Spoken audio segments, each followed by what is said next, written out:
Gloire à Dieu. Ok. Donc, nous allons commencer ce soir un temps d'enseignement sur un élément important, à savoir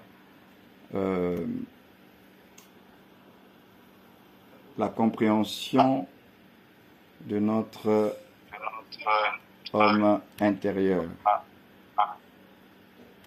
L'homme intérieur, comprendre l'homme intérieur, donc aller comprendre un peu les réalités qui concernent notre homme intérieur. D'où je parlais aussi à la conquête de soi, c'est-à-dire réussir à capter, à comprendre qui nous sommes. Parce que si nous ne comprenons pas qui on est et ce qu'on est devenu en Christ, il est clair qu'on ne va pas aller très loin en tant que croyant.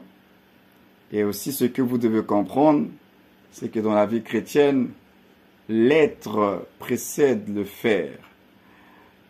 Quand on n'a pas compris l'être, on va faire des choses, mais qui ne seront pas toujours en rapport avec qui nous sommes. Voilà pourquoi c'est très important de comprendre d'abord l'être. Parce que c'est comme ça que Dieu se définit. Je suis celui qui est. Et nous l'avions souvent partagé dans la fameuse conjugaison de Dieu. C'est je suis qui donne un sens à notre existence, parce que je suis celui qui dit tu. Et quand je suis dit tu es mon fils, alors cela va me légitimer à dire je suis enfant de Dieu. Pourquoi je suis enfant de Dieu? Parce que je suis a dit que tu es mon fils. Donc, il faut comprendre la notion de l'être de Dieu, de notre propre être, parce que si on ne comprend pas l'être, ça va être difficile pour le reste. Donc, il y a un peu. Donc, nous avons deux objectifs que nous poursuivons, que nous allons poursuivre dans notre partage, à savoir prendre d'abord conscience de son identité. Et bien sûr, mieux se connaître pour conquérir son héritage. Donc, c'est d'abord une question de conscience de notre identité. Parce que c'est celui qui est qui fait les choses. Mais pour bien faire les choses, il faut que je sache qui je suis. Parce que si je ne sais pas exactement qui je suis, je peux faire des choses, mais qui n'auront aucun rapport avec qui je suis. Parce que c'est ce que je suis qui détermine ce que je fais. Ce n'est pas ce que je fais qui détermine qui je suis. C'est plutôt qui je suis, la compréhension de qui je suis, qui va me pousser à faire les choses. Voilà pourquoi, lorsqu'un enfant de Dieu, par exemple, comprend qu'il est un saint en Christ, la compréhension de mon identité en tant qu'un saint en Christ me poussera à aller dans le sens des choses qui sont rattachées à ma nouvelle nature. Je vais faire des choses qui sont maintenant proportionnelles à qui je suis. Mais si je ne sais pas, si je ne comprends pas qui je suis, alors je ne ferai pas les bonnes choses. Je ferai peut-être, je vais copier quelqu'un d'autre. Je vais faire peut-être les œuvres d'une autre personne. Et quand on comprend notre nature, alors on comprend à quoi on est appelé. Donc si vous ne comprenez pas votre nature, vous ne ferez pas toujours les choses qui cadrent avec ce que vous êtes censé faire et être. Donc, nous avons deux objectifs principaux, la conscience de notre identité et donc mieux nous connaître également, parce que vous ne pouvez pas conquérir votre héritage si vous ne vous connaissez pas. Parce que nous avons compris dans la vie chrétienne que l'héritage, il faut le posséder. Si vous ne comprenez pas, qui vous êtes, alors vous n'allez pas savoir que vous avez un héritage et que cet héritage, il faut le posséder. Et ce n'est pas n'importe qui possède l'héritage. Donc le sujet sur notre identité est très important parce que c'est la base de tout. On devrait prendre le temps d'expliquer aux chrétiens qui ils sont. D'abord, il faut que ça soit clair. Parce que là aussi, ce que j'aimerais dire toujours dans mon introduction, c'est que, prenons le cas d'un enfant, vous savez, quand ils sont petits, ils n'ont pas la conscience de leur identité. Lorsqu'un enfant, pourtant il naît garçon, elle naît fille, mais dès l'instant où il est encore tout petit, donc il n'a pas la conscience de son identité, il faut qu'on lui dise qui il est. Il faut que les adultes disent, par exemple, au garçon que toi tu es un garçon et pour aller faire pipi, tu t'assois pas comme les filles, par exemple. Parce que lui, le garçon, si on ne lui dit pas qui il est, il va reproduire ce qui est son environnement, tout simplement. Si c'est un garçon qui est dans un environnement que les filles, et qu'il est le seul garçon, et qu'on ne lui dise pas quelle est son identité, alors il va reproduire son environnement. Il faut que quelqu'un lui dise que c'est vrai qu'il y a beaucoup de filles, tu es le seul garçon, mais toi tu n'es pas comme elle. Toi, voilà comment tu dois te comporter. Donc, l'identité se communique à un enfant. Ce n'est pas quelque chose, pourtant, le potentiel est là de pouvoir se comporter comme un homme. Mais si on ne lui dit pas comment doit être un homme et qu'il est un homme et comment doit être un homme, il va se comporter comme ce qu'il va voir tout autour de lui. Donc, il va manifester une nature qui n'est pas la sienne, mais à cause de l'environnement. C'est un peu, pour la petite histoire de, il y a plusieurs versions de cette histoire de l'aigle. On dit que cet œuf d'aigle qui va se retrouver dans une basse-cour au milieu des œufs, des poulets et tout ça là. Et puis, l'œuf de l'aigle va éclore aussi au milieu des poussins. Et lui, c'est un aigle. Il n'a pas une autre vie antérieure. Donc, quand son œuf il va éclore dans un environnement. Alors, quand l'œuf va éclore, il est au milieu des poussins. Et lui, dans sa tête, il a l'impression qu'il est comme les autres. Il pense qu'il est comme un poussin. Donc, comme il va naître dans un environnement où les poussins ont une manière de vivre, de manger en tapant leur bec par terre, de voler à une petite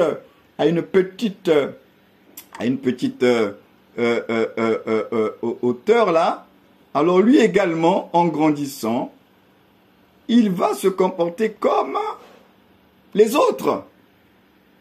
Parce qu'il est né, il est dans un environnement de poussins. Et lui, il a l'impression qu'il est un poussin. Jusqu'à ce que, dans la petite histoire, on nous dit qu'il y a eu un vieux aigle. Il y a eu un vieux aigle qui volait dans le ciel et qui a vu le petit aiglon se comporter comme un poussin. Et le vieux aigle va se rapprocher du petit aiglon pour le lui faire comprendre, mais toi, normalement, tu n'es pas comme les autres, tu n'es pas eux.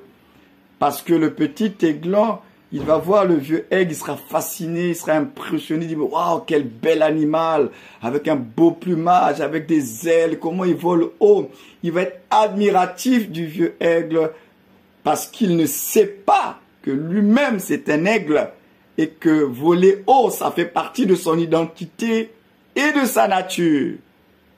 Alors, le petit aiglon, le vieux aigle va lui faire comprendre que toi, tu n'es pas un poussin, tu es un aigle. Et les ailes que tu as là, tu peux aller au-delà de ce que tu as toujours fait jusqu'à présent. Donc, il a fallu que le vieux aigle dise au petit aiglon qui il est. dans la mentalité de l'aiglon, il pensait, à cause de l'environnement dans lequel il se trouvait, qu'il était un aigle, plutôt un poussin. Il a fallu que l'aigle, l'ancien, le vieux, dise à l'enfant, tu es un aigle, tu es appelé à voler haut, tu es appelé à te distinguer. Toi, tu peux affronter le vent. Toi, tu peux regarder le soleil en face. Tu n'es pas un animal comme tout le monde. Tu peux voler plus haut que les pigeons, plus haut que les corbeaux, parce que tu as un grand potentiel. Et c'est pourquoi, c'est ça la problématique de la vie. C'est que l'identité, on a des potentiels, mais il faut qu'il y ait un activateur. Il faut qu'il y ait une personne qui va vous dire qui vous êtes, qui va vous rappeler qui vous êtes. Tu es un enfant de Dieu. Tu es béni. Tu es appelé à aller plus loin. Ta destination, ta destinée, ce n'est pas la bassesse. Et ces paroles-là que nous recevons vont avoir un écho dans notre être intérieur. C'est ce qu'on va parler de l'homme intérieur. Hein. Notre grand sujet, on parlera de l'homme intérieur. Notre vrai nous, c'est l'homme intérieur. Et c'est comme ça que ça va réveiller notre foi et ça va nous permettre de nous positionner par rapport à qui nous sommes vraiment. Donc c'est important, le sujet que nous allons voir ensemble sur la question de connaître son identité. Mais l'identité, on vous communique l'identité. Il faut que quelqu'un parle sur vous. Il faut que quelqu'un vous ouvre les yeux. Il faut qu'il y ait une révélation pour vous dire, tu es appelé à ça. Ta destinée, c'est ça. Voilà. Donc, ça, c'était planter le décor. Donc, c'est la fameuse question, qui sommes-nous? Qui sommes-nous? Qui es-tu? Qui es-tu? Qui sommes-nous? Ça peut être basique comme question, mais cette question du qui sommes-nous a tout son sens parce qu'elle est en rapport avec l'identité. Qui sommes-nous? Tout à l'heure, je vous l'ai dit, et c'est ce que je reprends ici, que ce que nous sommes déterminera ce que nous allons faire. Vous ne pouvez pas faire en réalité si vous n'avez pas compris d'abord qui vous êtes. Parce que tout le monde ne fait pas la même chose. Tous les oiseaux ne chantent pas de la même façon. Tous les oiseaux ne volent pas à la même hauteur. Il y a une catégorie d'oiseaux qui chantent d'une certaine façon, qui vivent d'une certaine façon. Donc c'est important de savoir que c'est l'être qui précède le faire. Si vous faites des choses juste pour les faire, c'est bien. Vous allez produire des résultats, mais ces résultats-là ne seront pas les résultats de Dieu pour vous. Parce que Dieu a déjà prévu des choses que vous êtes censés faire. Donc, on ne peut pas faire pour faire les choses. Nous faisons les choses en rapport avec notre identité. Donc, ce que vous êtes détermine ce que vous allez faire. Et ça, c'est important. Alors, je vais nous inviter à lire ce très beau texte de Colossiens 3, versets 3 à 4. Alors, ça sera bien que vous puissiez m'aider ce soir, puisque je vous ai dit qu'après, j'ai une autre formation dans la lecture de la parole de Dieu. Alors, est-ce qu'une personne peut nous lire Colossiens 3, versets 3 à 4? Ça serait intéressant qu'on puisse avancer comme cela. Colossiens 3, 3 à 4. De quoi il est question? Le plus rapide, comme Lucky Luke, hein, qui tire plus vite que son ombre. On n'a qu'à dégainer le verset, puis le lire, et puis nous serons édifiés. Colossiens 3, 3 à 4. Alléluia. Je lis la parole. Yes. Colossiens 3, verset 3, la Bible dit: car vous êtes morts et votre vie est cachée avec le Christ en Dieu. Quand le Christ, votre vie, paraîtra, alors vous paraîtrez aussi avec lui dans la gloire. Amen. Un texte assez étrange. un texte assez étrange parce que ce texte dit que vous êtes morts, oui, et que votre vie est cachée en Christ. Mais alors que, humainement parlant, notre vie n'est pas cachée, puisque si on doit définir notre vie par ce que nous sommes là, ben, on se voit tous, on est bien vivants, physiquement on se connaît. Mais la Bible dit que votre vie est cachée en Christ.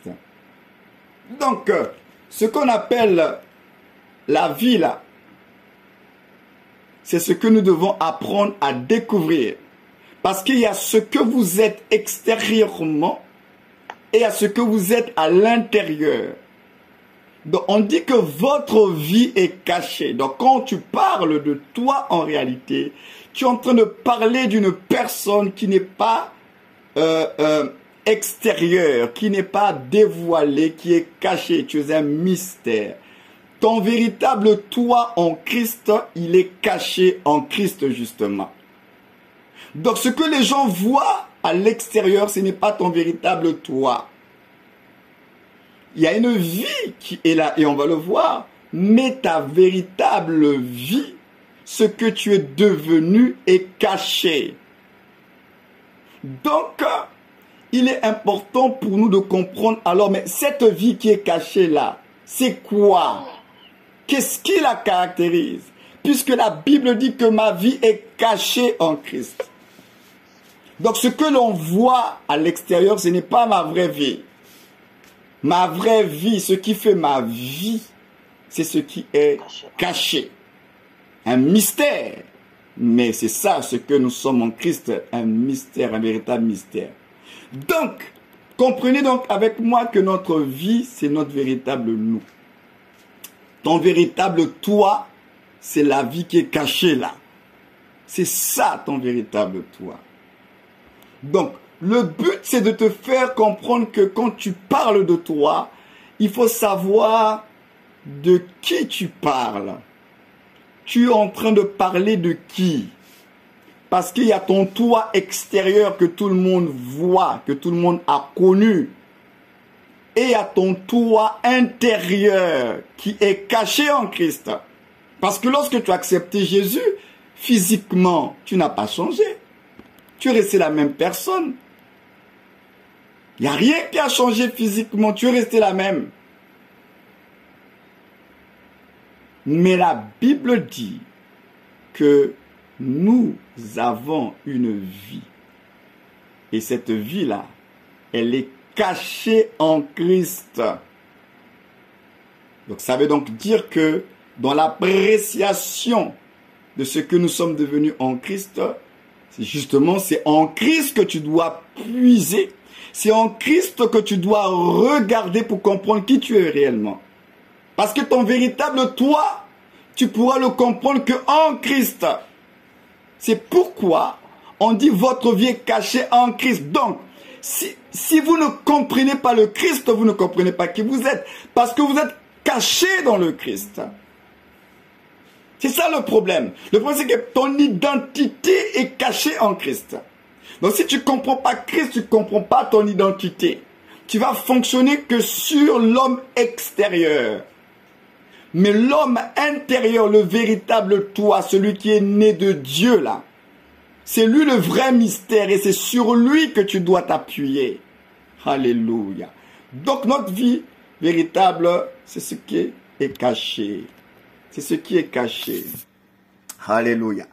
Alors, nous allons lire deux textes, si on peut continuer à nous aider dans la lecture.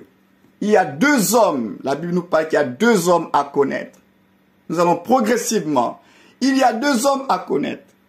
En d'autres termes, il y a deux réalités en toi. Si tu ne l'avais pas su, si tu ne le réalisais pas, ces textes que nous allons lire sont là pour te montrer qu'il y a deux réalités en toi. C'est réel. Tu es en deux dimensions. Alors, est-ce qu'on peut nous lire les textes? 2 Corinthiens 4, verset 16 d'abord, et ensuite Colossiens 3, verset 10.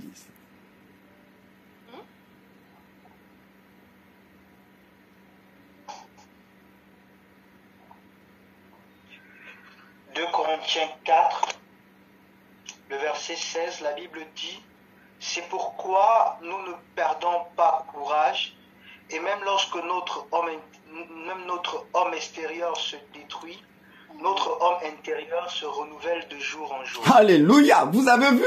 La Bible nous parle de deux hommes. Un homme extérieur et un homme intérieur. Tu es en deux dimensions. Tu es un homme extérieur et tu es aussi un homme intérieur. C'est un mystère. Nous avons l'homme extérieur et nous avons l'homme intérieur. Maintenant, nous, dans notre étude, on veut s'intéresser à l'homme intérieur. Parce que l'homme extérieur est connu. Mais l'homme intérieur, c'est lui qui est l'inconnu. C'est lui qui est le mystère. Parce que l'homme extérieur, c'est ce que tu as toujours été. Avant d'être en Christ. On t'a toujours défini par rapport à ce que tu as manifesté. Mais il y a un autre mystère en toi depuis que tu es en Christ. C'est qu'il y a ce qu'on appelle l'homme intérieur. Alors, est-ce qu'on peut lire Colossiens 3, verset 10 pour compléter le mystère des hommes? Je lis la parole au nom du Seigneur Jésus. Colossiens 3, verset 10. La parole dit ceci. Et ayant revêtu l'homme nouveau qui se renouvelle dans la connaissance selon l'image de celui qui l'a créé. Alléluia. On nous parle d'un homme nouveau.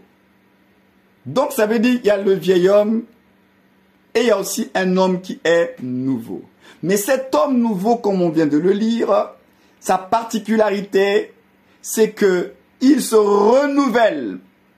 Alors, dans ma version, on dit, vous avez revêtu l'homme nouveau qui se renouvelle pour parvenir à la vraie connaissance conformément à l'image de celui qui l'a créé. C'est en Christ que l'homme nouveau est renouvelé. Parce que cet homme nouveau, il est caché en Christ. Cet homme nouveau, il a la nature de Christ. Cet homme nouveau, il est une expression de Christ. Cet homme nouveau porte en lui la semence de Dieu. Et nous verrons après où prenons-nous part à la divinité, puisqu'il y a deux hommes. La divinité, puisque la Bible dit que nous sommes participants à la nature divine.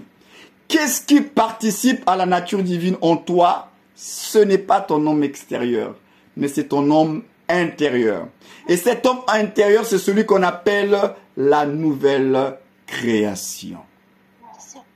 C'est lui l'homme intérieur. C'est lui l'homme nouveau. Et c'est lui qui prend part à la nature de Dieu. C'est lui qui est en communion avec Dieu, qui est en communion avec le Saint-Esprit.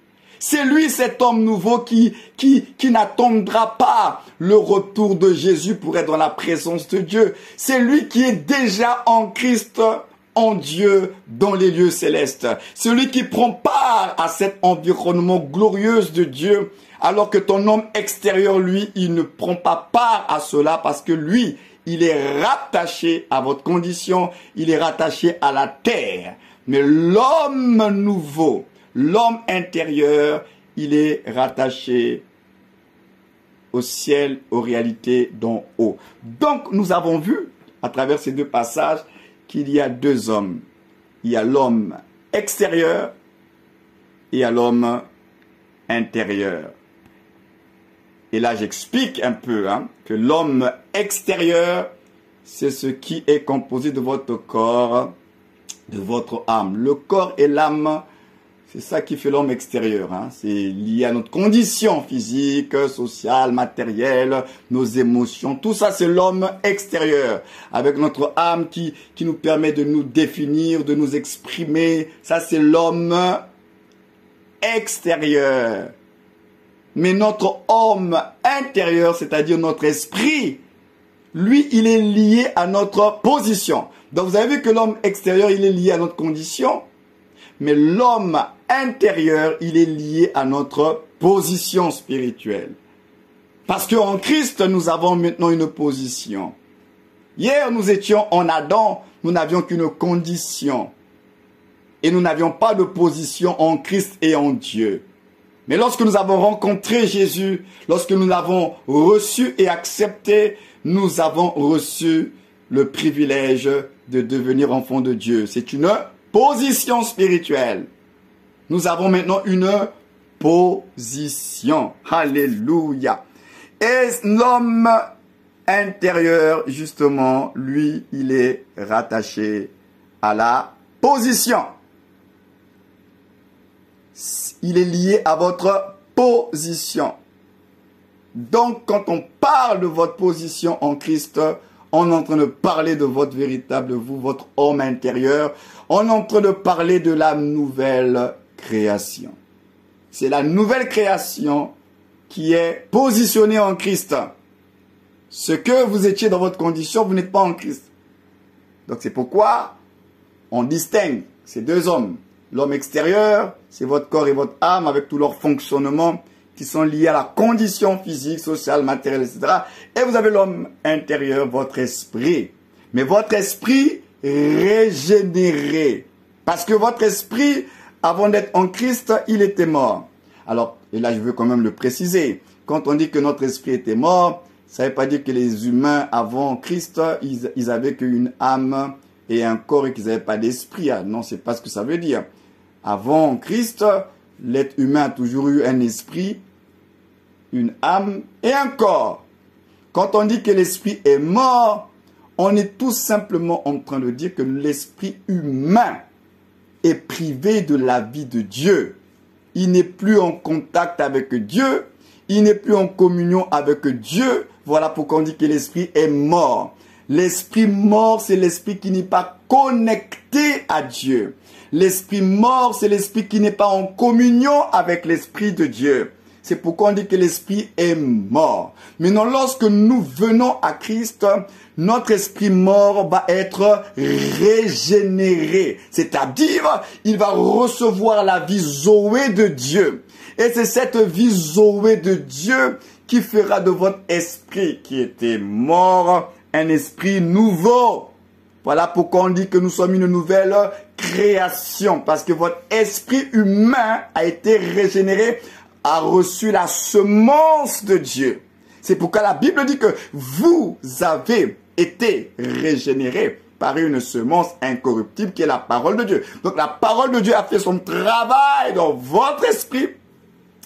Elle lui a donné la vie de Dieu, les gènes de Dieu, l'ADN de Dieu, lui a donné la capacité d'être en communion avec Dieu, chose que votre esprit n'était pas capable d'avoir et de manifester quand nous étions en Adam. En Christ, votre esprit humain a maintenant la capacité, c'est-à-dire la vie de Dieu en lui, pour pouvoir être en communion avec Dieu. Donc la régénération, c'est quand la grâce de Dieu vient toucher votre esprit humain et en faire un nouvel esprit. C'est ce qu'on appelle la nouvelle création. Donc, c'est votre esprit qui est né de Dieu, c'est-à-dire qui a reçu la vie de Dieu. Alléluia, j'espère qu'on est béni ce soir et qu'il y a des lumières qui sont en train d'être communiquées à beaucoup d'entre vous. Alors, l'homme extérieur, puisque je veux continuer à parler de ces deux hommes, c'est-à-dire votre corps et votre âme, il se nourrit. Sa nourriture, c'est quoi? Il vit des informations. En fait, votre homme extérieur, il fonctionne sur la base de vos 5 sens.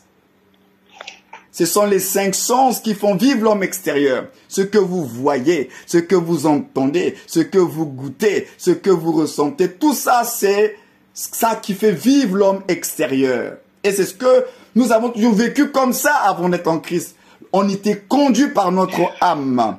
L'homme était une âme vivante, donc conduit par l'âme, par ce que je vois, par ce que j'entends, ce que je ressens. C'est ça qui déterminait la vie des hommes. Mais l'homme intérieur, c'est-à-dire votre esprit régénéré, lui, il se nourrit uniquement de la parole de Dieu et il prend plaisir à la présence de Dieu.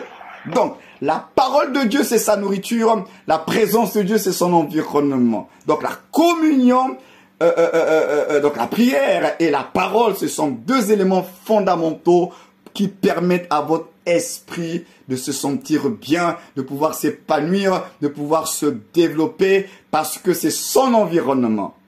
Donc de la même manière que si vous privez votre condition des 5 sens, vous allez mourir.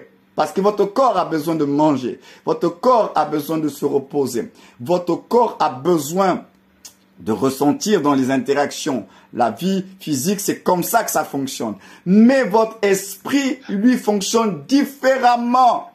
Votre esprit a besoin de 2 choses principales, la parole de Dieu et la présence de Dieu, c'est-à-dire la prière, la communion. Il faut prier. C'est parce que il prend plaisir à la présence de Dieu et il prend plaisir à la parole de Dieu et bien plus encore, c'est la parole de Christ, hein, parce que c'est pas n'importe quelle parole qui fait réjouir votre esprit, c'est pas n'importe quelle parole qui vous met dans des états, parce que la parole de Christ, c'est elle qui fait réjouir votre homme intérieur. C'est la parole de Christ qui fait tressaillir votre homme intérieur de joie.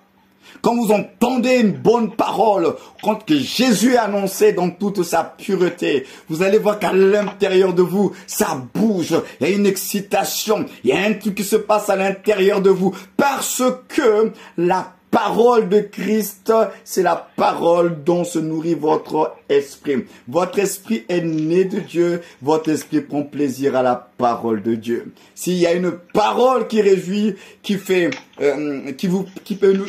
nous faire émouvoir dans l'esprit, c'est la parole de Christ. Alléluia. Et c'est cette parole de Christ qui nous fait grandir en Christ.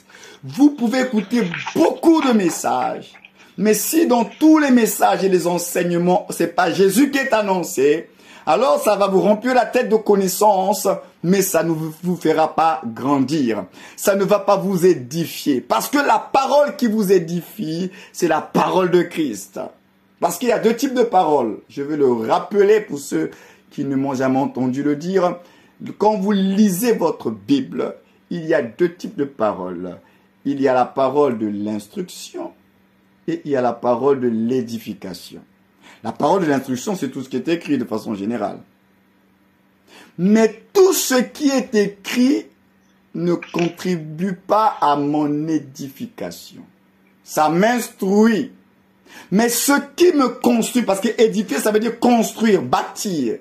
Donc ton homme intérieur, pour être bâti, pour être fortifié, et pour manifester Christ, lui, il a besoin que tu l'exposes à la parole de Christ.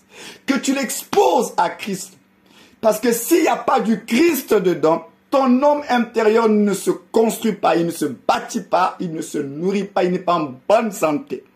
C'est pourquoi il a dit et enseignez-leur à obéir à tout ce que je vous ai prescrit. C'est pourquoi Paul dit que la parole de Christ habite abondamment en vous, dans toute sa richesse. Ce qui fait grandir le croyant, écoutez-moi bien ce soir, ce n'est pas n'importe quelle parole, c'est la parole de Christ. Voilà pourquoi dans la version qui est vraiment plus proche des textes originaux de Romains 10, 17, là, où on dit que la foi vient de ce qu'on entend.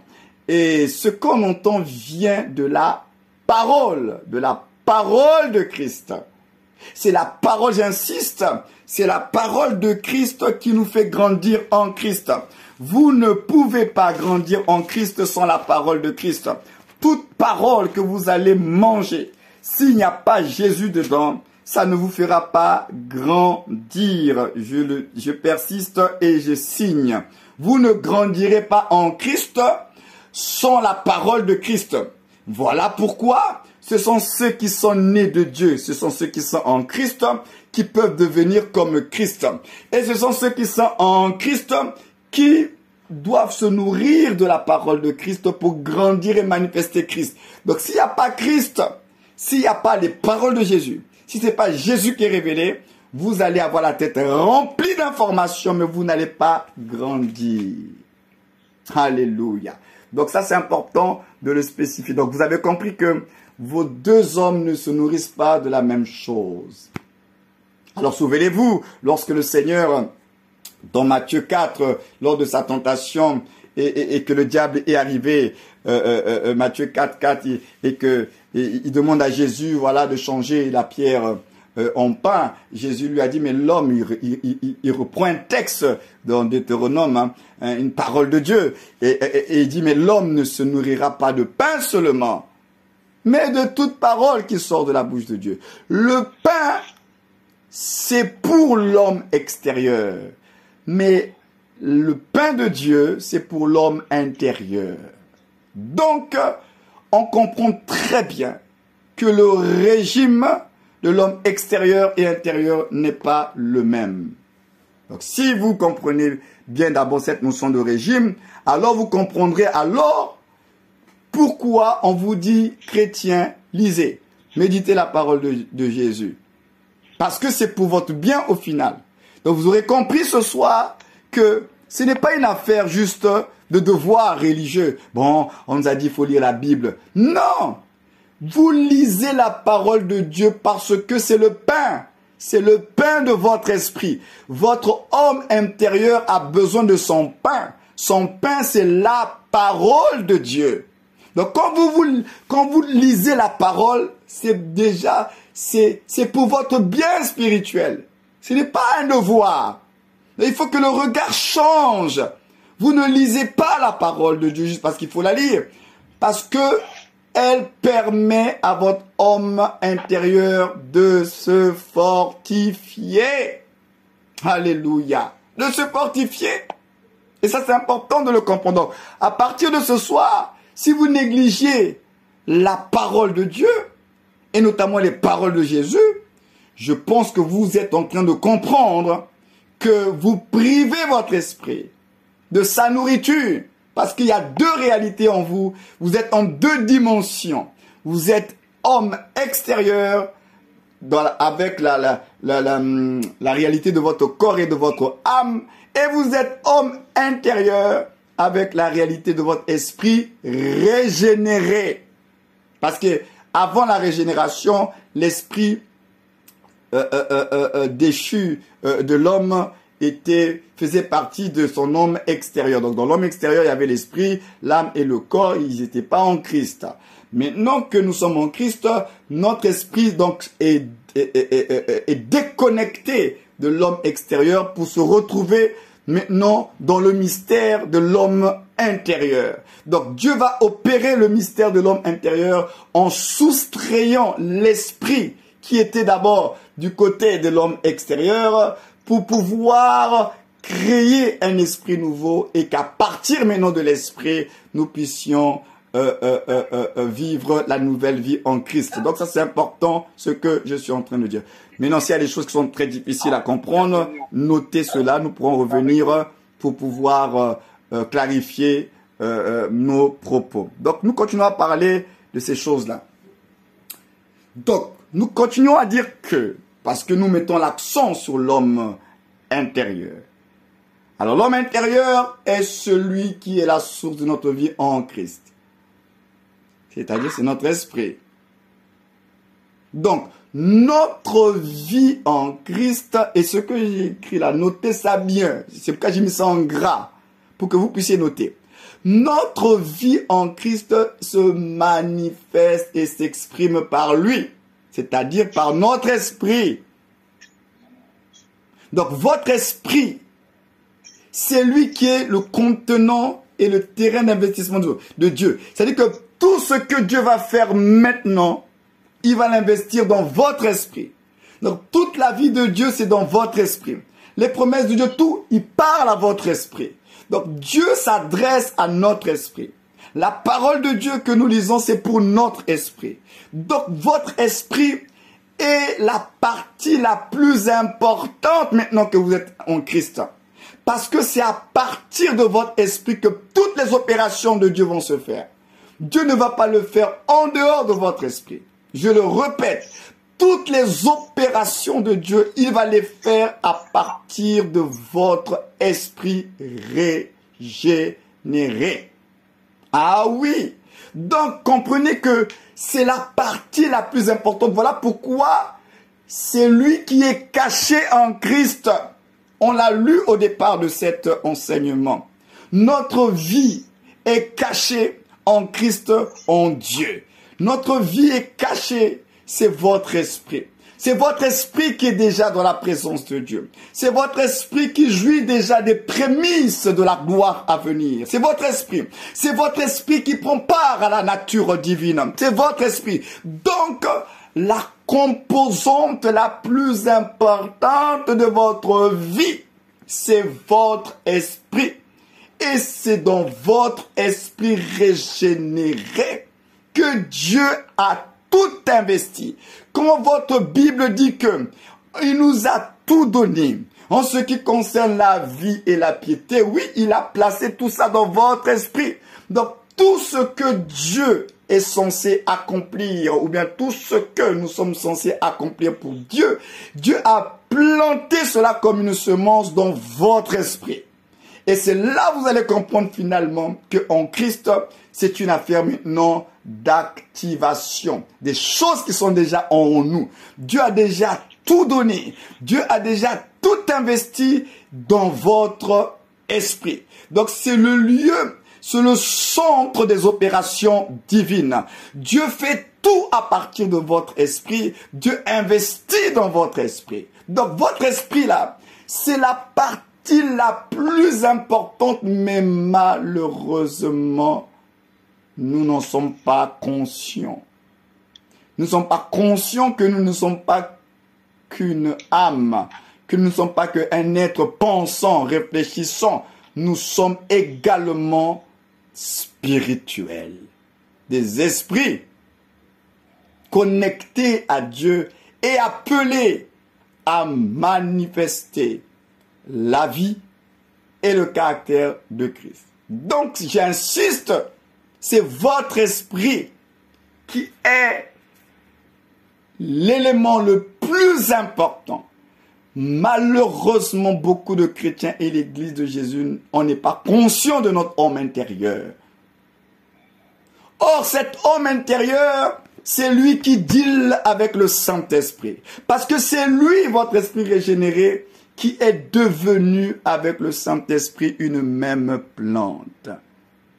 Donc, le Saint-Esprit est devenu un avec votre esprit. Donc, les pensées de Dieu vont transiter par votre esprit. Parce qu'il y a comme ce mariage, il y a comme cette fusion entre votre esprit régénéré et le Saint-Esprit. La Bible dit que nous sommes devenus avec lui une même plante. Voilà pourquoi, grâce à cette fusion de votre esprit avec le Saint-Esprit, vous pouvez maintenant recevoir les pensées de Dieu, recevoir les sentiments de Christ. Alors, quelquefois, vous allez ressentir certains sentiments, vous aurez l'impression que ça vient de vous, alors que ce sont les sentiments de Dieu qu'il a communiqués. Quelquefois, vous allez recevoir une pensée comme ça qui vous traverse. Vous ne savez pas d'où ça vient, mais ce sont les pensées de Dieu qu'il vous communique. Parce que votre esprit est uni avec le Saint-Esprit. Donc, cette union-là favorise le trafic. Maintenant, les pensées de Dieu peuvent venir à vous sans que vous puissiez comprendre. Mais d'où me vient cette pensée? D'où me vient cette inspiration? Mais parce que ton esprit et le Saint-Esprit sont devenus un. Donc, il y a maintenant échange. Il y a va et vient. Il vient. Il te communique ses pensées. Il te communique ses sentiments. Et là, tu ne comprends pas. Tu n'avais pas pensé à quelque chose. Tu n'as pas entendu une mauvaise nouvelle. Mais subitement, tu sens une tristesse qui t'envahit. C'est la tristesse du Saint-Esprit. Il te fait partager sa tristesse. À un moment donné, tu es là et subitement, tu te sens transporté de joie et d'allégresse. Une joie te saisit comme ça. Pas parce que tu as reçu une bonne nouvelle, mais tu es saisi par une joie comme ça. Ça, c'est la joie de l'esprit. Il te communique ses sentiments.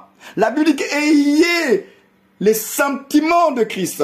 Donc c'est parce que nous sommes unis au Saint-Esprit que nous prenons part aux sentiments de Dieu. Nous prenons part au cœur de Dieu et aux pensées de Dieu. Donc c'est pourquoi je dis que votre esprit, Tout ce que Dieu fait, il le fait à partir de votre esprit. Voilà pourquoi soyez sensibles à ce qui se passe à l'intérieur de vous. Parce que finalement, la vie chrétienne se passe à l'intérieur. C'est ce qui se fait à l'intérieur de vous pour se manifester ensuite à l'extérieur.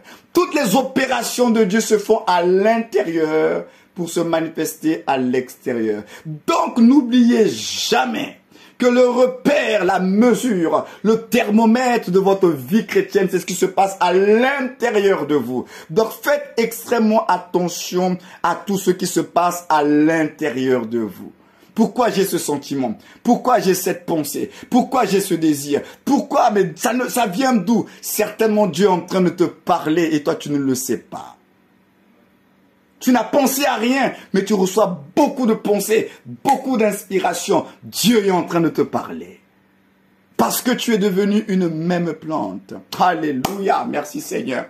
Oh, j'espère que quelqu'un est béni ce soir, parce que moi-même je me sens tout excité, mon homme intérieur il est tout excité ce soir, parce qu'on parle des bonnes choses, alléluia. Donc, c'est pourquoi, frères et sœurs, ne soyons plus dans l'ignorance. Nous sommes des esprits, nés de Dieu, sortis de Dieu, régénérés, portant en nous la semence de Dieu, portant en nous la vie de Dieu, et réagissant avec le monde de Dieu.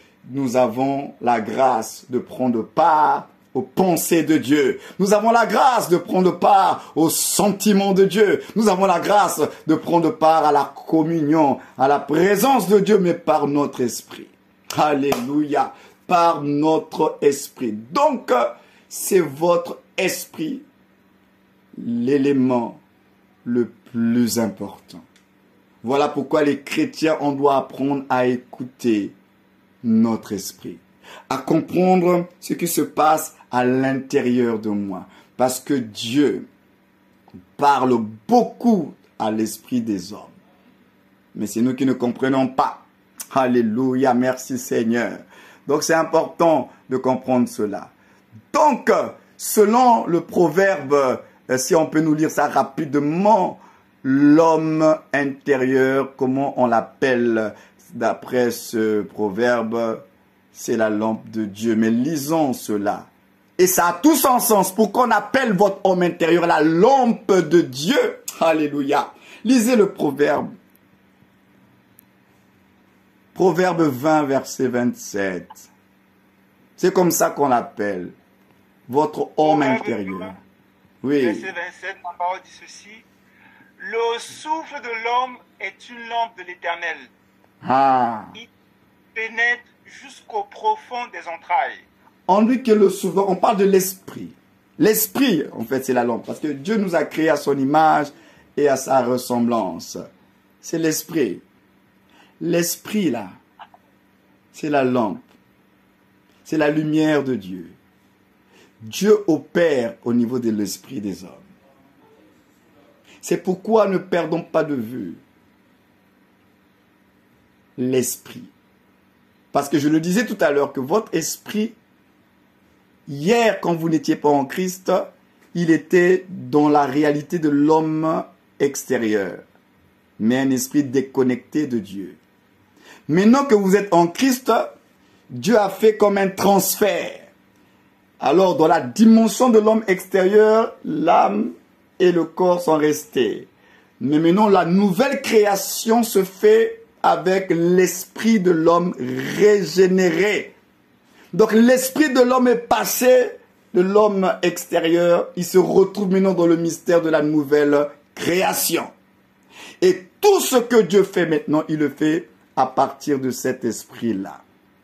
Et voilà pourquoi j'ai insisté depuis tout à l'heure.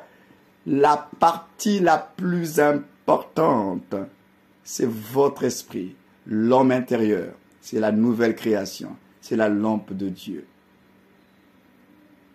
C'est la lampe de Dieu. C'est l'esprit. Et cet esprit régénéré, il porte en lui la semence de Dieu. C'est-à-dire que la marque même de Dieu, l'ADN même de Dieu, c'est parce que notre esprit est régénéré. Donc la présence dans notre corps de l'esprit régénéré, c'est la présence de Dieu dans notre corps. Parce que la divinité en nous se trouve dans notre esprit. La divinité en toi ne se trouve pas dans ton corps ni dans ton âme. La divinité en toi se trouve dans ton esprit. Ce qui fait de toi que tu es enfant de Dieu, ce n'est pas physiquement. Physiquement, tu es l'enfant de tes parents. Tu es enfant de Dieu à partir de ton esprit. C'est l'esprit qui est fils de Dieu. Parce que la nouvelle création est une position spirituelle. C'est une position. C'est une place en Dieu. Donc Dieu crée une place que les créatures d'autrefois ont une brèche maintenant pour pouvoir avoir cette position-là. Donc la nouvelle création, c'est une position spirituelle. Et c'est une grâce. C'est notre esprit. Donc, Dieu est jaloux de cet esprit-là. Dieu est jaloux de ce que nous sommes devenus. Voilà pourquoi nous sommes devenus temple du Saint-Esprit. Ça demeure. On a dit que nous sommes devenus une habitation de Dieu en esprit. Le temple de Dieu. Donc Dieu jalouse sa maison, jalouse son temple. Par exemple, il dit que celui qui détruira le temple, il aura des points avec Dieu. Parce que tu es devenu le temple de Dieu. La demeure de Dieu. Or, Dieu habite où? Dieu n'habite pas dans ton corps physique, Dieu habite dans ton esprit. C'est ton esprit qui est le véritable tabernacle de Dieu. Et c'est dans ton esprit régénéré que se trouve l'esprit du Seigneur. Donc Dieu, dans son mystère le plus incroyable, un Dieu si grand, si illimité, réussit à se contenir dans l'esprit régénéré humain. Comment il arrive, un Dieu si grand, à être contenu dans cet esprit humain? Mystère des mystères. Mystère des mystères. Celui dont il est dit que la terre, le ciel ne peuvent contenir sa gloire. Mais il arrive à être contenu dans ton esprit. Comment tu peux l'expliquer? Mystère des mystères. Donc ça veut dire que ton esprit est un grand mystère.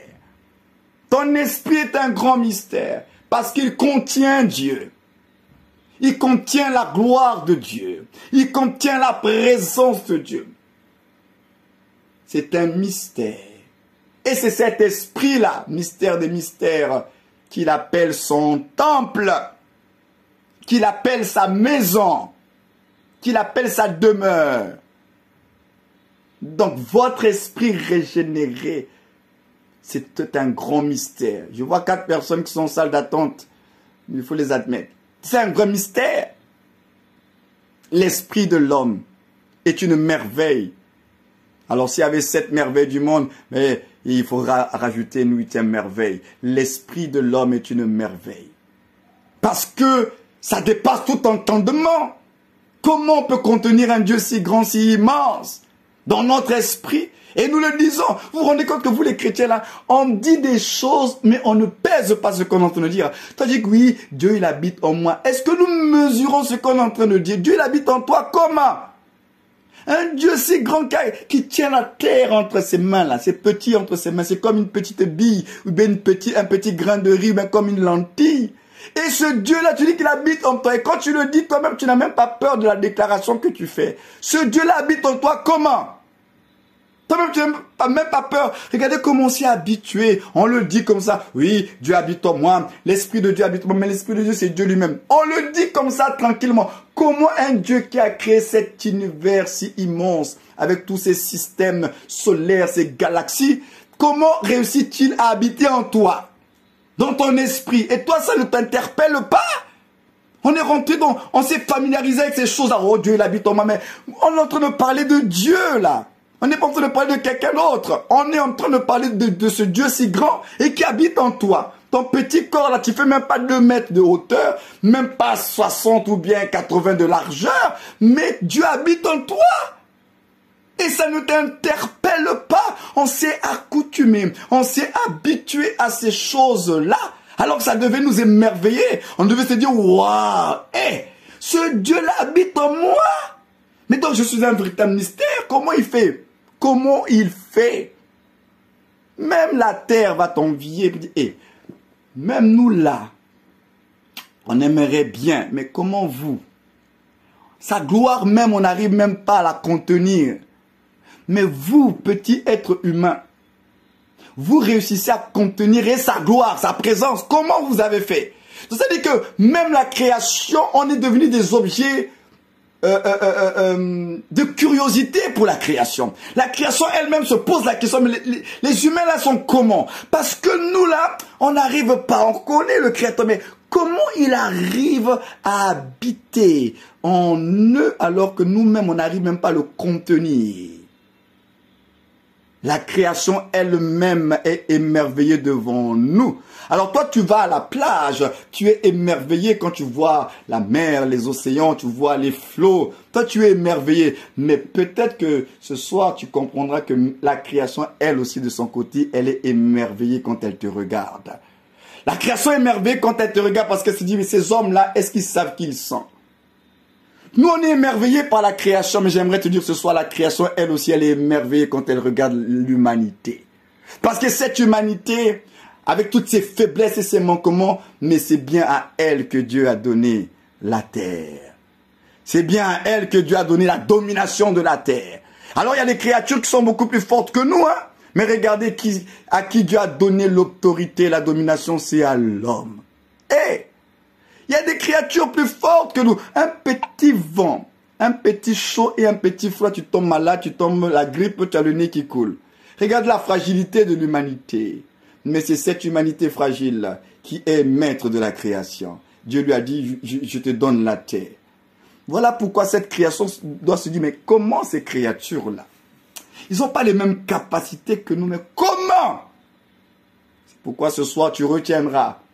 Autant tu t'émerveilles de la création, mais tu dois savoir que la création aussi c'est merveille. Alors je comprends alors pourquoi Paul a dit que la création attend avec un ardent désir la révélation des fils de Dieu. La création attend parce qu'elle sait que les fils de Dieu sont des êtres particuliers. Dieu est en eux. La création n'attend pas la révélation de tout le monde. C'est la révélation de ceux qui sont nés de Dieu là. Parce que eux là, ils portent Dieu en eux. Eux, ils sont dans le mystère de Dieu. Donc la création n'est pas émerveillée pour tout le monde, hein? Plus encore pour ceux qui sont en Christ. Parce qu'ils portent la divinité en eux. Et ils prennent part à la nature de Dieu.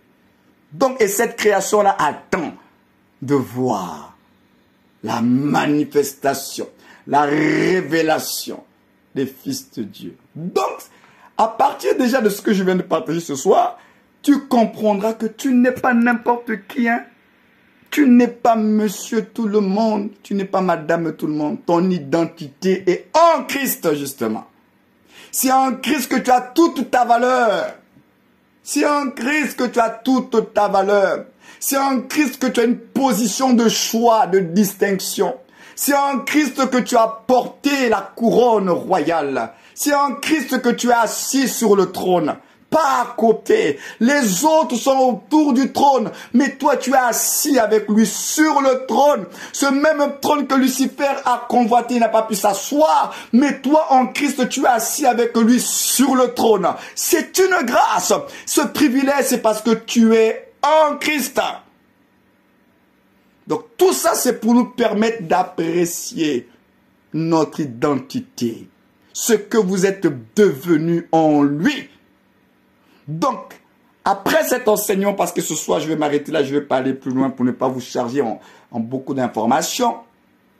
Quand nous terminerons cet enseignement sur notre identité, alors tu prendras vraiment le temps de mieux t'apprécier, de te valoriser et de ne plus accepter que les hommes et les circonstances te définissent. Tu n'es pas défini à cause de ce que les gens disent de toi. Tu n'es pas défini à cause de ce que tu fais. Tu es défini en fonction de ce que Dieu dit de toi. Ce que tu es en lui, ce que Dieu dit de ta part.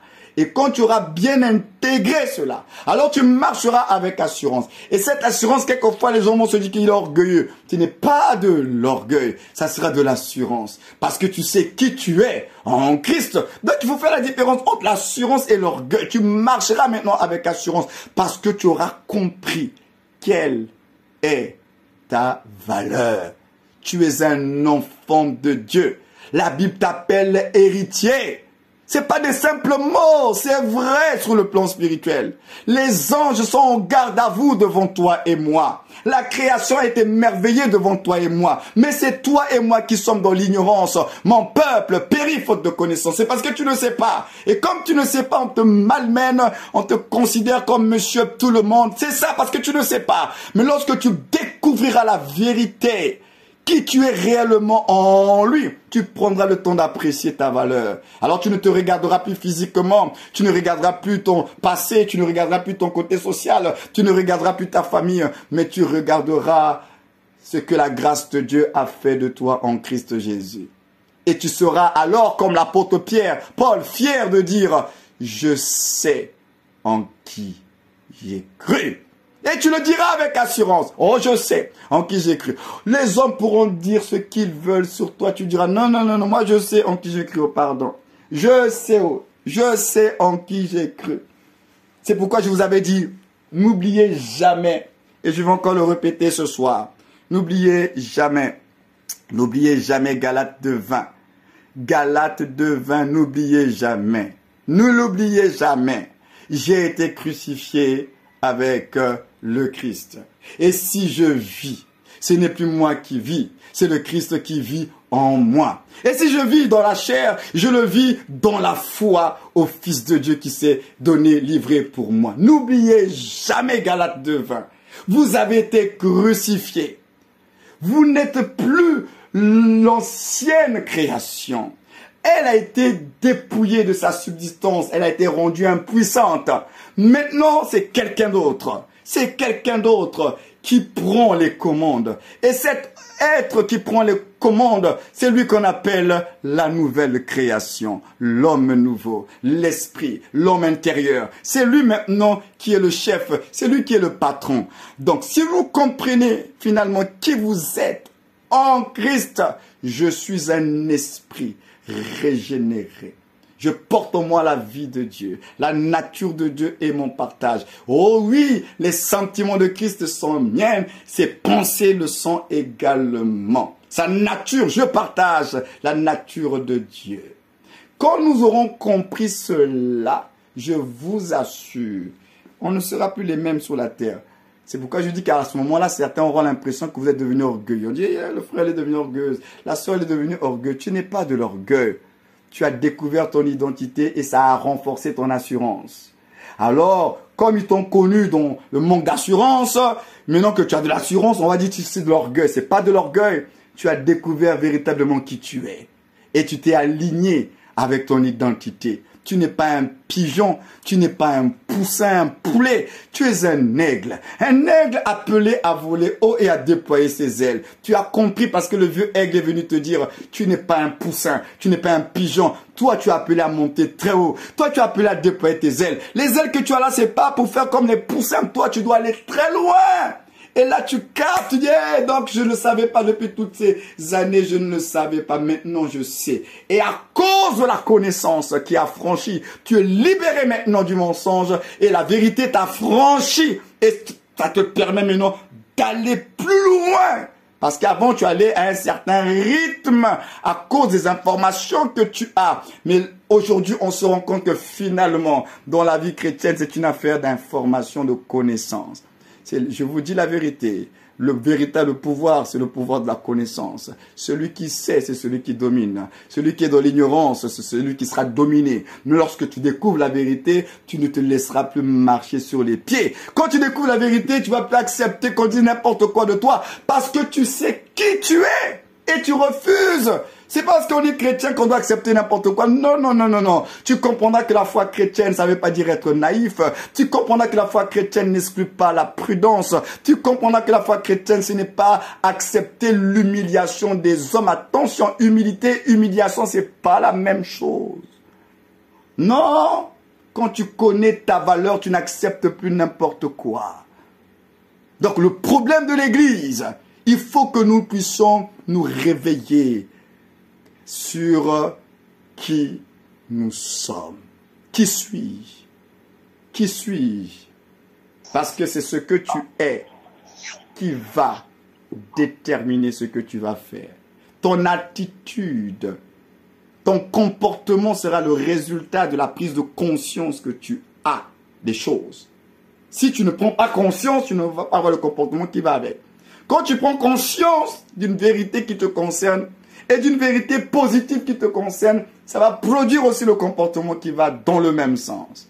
Parce que, je vous l'ai souvent dit et je le répète encore ce soir, la conscience produit toujours un comportement. Quand la conscience s'éveille, ça doit produire un comportement, proportionnellement à l'éveil de cette conscience-là. Si ta conscience s'éveille sur un mensonge, tu vas avoir un comportement qui est lié à ce mensonge-là parce que tu crois que c'est vérité. Mais si ta conscience s'éveille à la vérité vraie là, tu vas avoir le comportement aussi qui est lié à la connaissance de cette vérité-là. Donc, le vrai challenge de la chrétienté, c'est de connaître la vérité. Au sujet de Dieu, mais également au sujet de vous-même, ce que vous êtes devenu en lui. Et revenir à la fameuse question, qui suis-je? Je suis enfant de Dieu. Mais qu'est-ce que cela veut dire? Quels sont les enjeux? Quelles sont les réalités spirituelles de enfant de Dieu? Est-ce un titre? Est-ce une étiquette? Est-ce un slogan? Est-ce une réalité? C'est quoi finalement un enfant de Dieu? Et quand les choses seront claires dans votre esprit, ça va produire le comportement. Le comportement qui va aller proportionnellement avec la révélation que vous avez eue. Mais si vous n'avez pas la révélation de la vérité, vous allez continuer à fonctionner sur des informations qui ne sont pas vraies. Tant que vous resterez dans l'ignorance, vous allez être bloqué et limité. Mais quand vous connaîtrez la vérité, ça va vous ouvrir les horizons. Alors vous allez commencer à faire des choses que vous n'aviez pas l'habitude de faire à cause de la révélation. Mon peuple périt. Pas parce que le diable les malmène. Mon peuple périt parce qu'il ne connaît pas. Le manque de connaissance. La vérité, on connaît beaucoup de choses, mais on ne connaît pas assez de choses sur qui nous sommes devenus. On connaît des révélations, les mystères des étoiles, le mystère je ne sais pas de quoi. Mais les vraies révélations qui concernent d'abord ton identité en Christ, tu n'es pas fondé là-dessus. Mais tu peux expliquer aux gens les mystères des étoiles, des trompettes, des tonnerres. Oui, mais en quoi cela affecte ton identité? En quoi cela est utile à ton identité? Si les révélations que tu as n'affectent pas ton identité, c'est pas profitable pour toi. Donc la base, c'est d'abord qui je suis. Ça commence par je suis. Je suis. Mais pour que je dise avec assurance je suis, il faut que le grand je suis dise tu es. Et je ne cesserai de vous le répéter. Tu ne pourras pas dire avec assurance je suis un enfant de Dieu, je suis un conquérant, je suis un victorieux. Tu ne pourras pas le dire avec assurance si tu n'as pas reçu la révélation du grand je suis lui-même qui a dit tu es mon fils bien-aimé. Tu es la prunelle de mes yeux. Tu as du prix à mes yeux. Tu n'es pas n'importe qui. Celui qui te touche, je vais intervenir. Si Dieu lui-même, tu n'as pas la révélation, c'est-à-dire le témoignage de Dieu. Si le témoignage de Dieu n'est pas clair dans ton esprit, comment tu vas dire je suis avec assurance? Tu ne pourras pas. Donc nous avons besoin du témoignage. Le témoignage. Qui suis-je? Mais tu n'inventeras pas. Tu ne l'inventeras pas. Tu n'inventeras pas ton identité. Ton identité, c'est son identité. C'est son identité. Tel il est. Tel nous sommes dans le monde. Tu n'inventeras pas qui tu es. Ton identité, le moule dans lequel tu dois te reproduire, il existe déjà. Et ce moule reproducteur s'appelle Jésus. Jésus est le moule reproducteur. Jésus est le moule duplicateur. Tu ne vas pas avoir un autre moule. C'est Jésus qui est le moule. Donc, pour comprendre qui tu es, c'est Jésus qu'il faut regarder. C'est vers Jésus qu'il faut porter les regards. Ce n'est pas vers quelqu'un d'autre, tu n'inventeras pas qui tu es. Ton identité, je le répète, c'est son identité. Tel il est, tel tu es. Si tu ne comprends pas qui il est, tu ne comprendras pas qui tu es. Alors tu vas prendre l'identité de quelqu'un d'autre. Tu vas vivre la vie de quelqu'un d'autre qui n'est pas ce que Dieu avait prévu pour toi. La vie que tu dois mener, c'est la vie de Christ. Manifester ses pensées, manifester ses sentiments, manifester son caractère. C'est Jésus-Christ et rien que Jésus. Alors quand on a compris cela, alors on comprend alors pourquoi la Bible nous encourage à avoir les regards. Il dit, ayez les regards fixés sur Jésus-Christ. Parce que plus je le regarde, parce que la nature nous enseigne, la chose que vous contemplez le plus, la chose avec laquelle vous passez plus de temps, elle a de l'influence sur vous. C'est pourquoi le Seigneur dit, ayez les regards sur lui. Ne vous déconnectez pas de lui. Parce que plus vous resterez connecté à lui, plus vous allez recevoir de lui. La chose avec laquelle vous passez plus de temps, c'est elle qui déteint sur vous. Moins de temps, elle ne va pas déteindre sur vous. C'est pourquoi la parole de Dieu nous encourage à regarder à Jésus-Christ et Jésus-Christ seul. Alors ce soir, je vais m'arrêter là parce que vendredi prochain, on va continuer. Toujours dans notre partage sur l'homme intérieur. Mais ce soir, si déjà avec ce que vous avez entendu, vous pouvez tout simplement rendre gloire à Dieu pour la nouvelle création. L'être nouveau que vous êtes devenu. L'esprit régénéré que vous êtes. Cet esprit dans lequel Dieu a tout mis. Dieu a tout placé. Ses pensées, ses sentiments, ses rêves, ses projets dans votre esprit. La grâce de participer à la nature de Dieu. De prendre part à son esprit. Et de goûter déjà, d'avoir les prémices du monde à venir. Votre esprit a goûté déjà à cela. C'est une grâce. Et cette grâce, il faut la célébrer.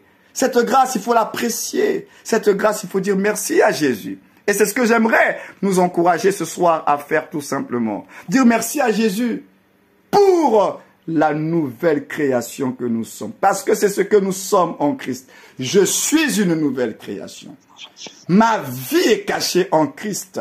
Je ne suis pas ma chair, je suis un esprit. Je suis une position en lui. Ah Seigneur, que ton nom soit béni. Alors oui, tu peux élever ta voix et prier pour cela dans le nom de Jésus. Seigneur, merci pour tout ce que nous avons reçu de Jésus. Oui, merci pour